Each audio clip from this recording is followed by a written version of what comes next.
विशाळगड अतिक्रमण मुक्त करण्यासाठी संभाजीराजे विशाळगडाकडे रवाना झाले आहेत। हजारो शिवभक्तांसह त्यांचा ताफा रवाना झाला। तत्पूर्वी त्यांनी अंबाबाईचे दर्शन घेऊन संभाजीराजे विशाळगडाकडे रवाना झाले।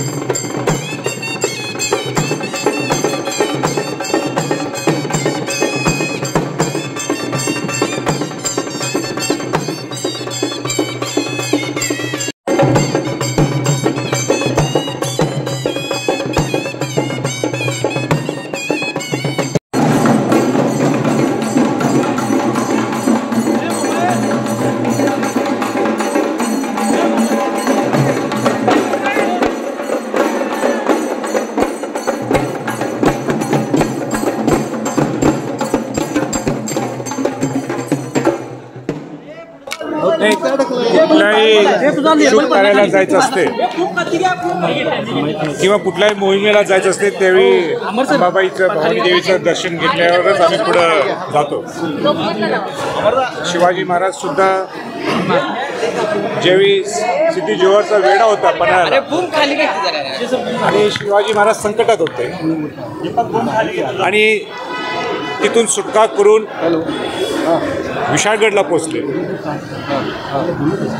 आणि म्हणूनच पावनखिंड संग्राम दिन हा 13 जुलै हा साजरा केला जातो। पण आज संकटात खऱ्या अर्थाने विशाळगड आहे।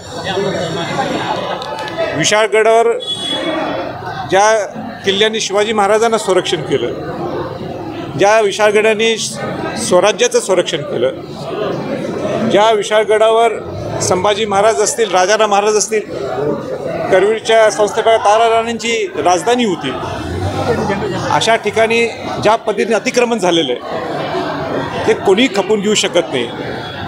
आणि हे औचित्य साधून आम्ही सर्व शिवभक्त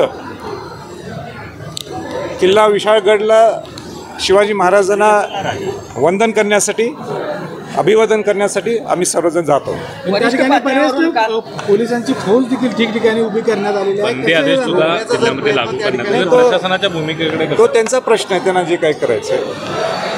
मी तर एक शिवभक्त आहे आणि शिवाजी महाराजांना वंदन करण्यासाठी मला जाण्यासाठी कोणी थांबू शकत नाही आहे आणि या दृष्टिकोनातून पूर्वीसुद्धा गेलो आणि आजही निघालोय, इतकंच फरक आहे। काल तुम्ही म्हणाला होतात सायंकाळी की अजूनही वेळ गेलेला नाही, वरिष्ठ पातळीवरून माझ्याशी संपर्क केला जावा, तसं काही संपर्क झालेला आहे कुणाचा किंवा काय?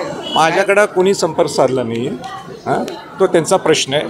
आमचा प्रश्न इतकाच आहे की अतिक्रमण मुक्त व्हायला पाहिजे विशाळगडचं। ज्या विशाळगडनी शिवाजी महाराजांना संरक्षण दिलं आणि शिवाजी महाराजांना अभिवादन करण्यासाठी, वंदन करण्यासाठी आमची जाण्याची जबाबदारी कायदा सुव्यवस्थेचा कारण देऊन गुन्हा देखील आपल्यावर दाखल होऊ शकतो। नाही, गुन्हा नोंद झाला तर मला अभिमान आहे, गुन्हा जर माझ्या नोंद झाला तर पहिला गुन्हा जीवनातला।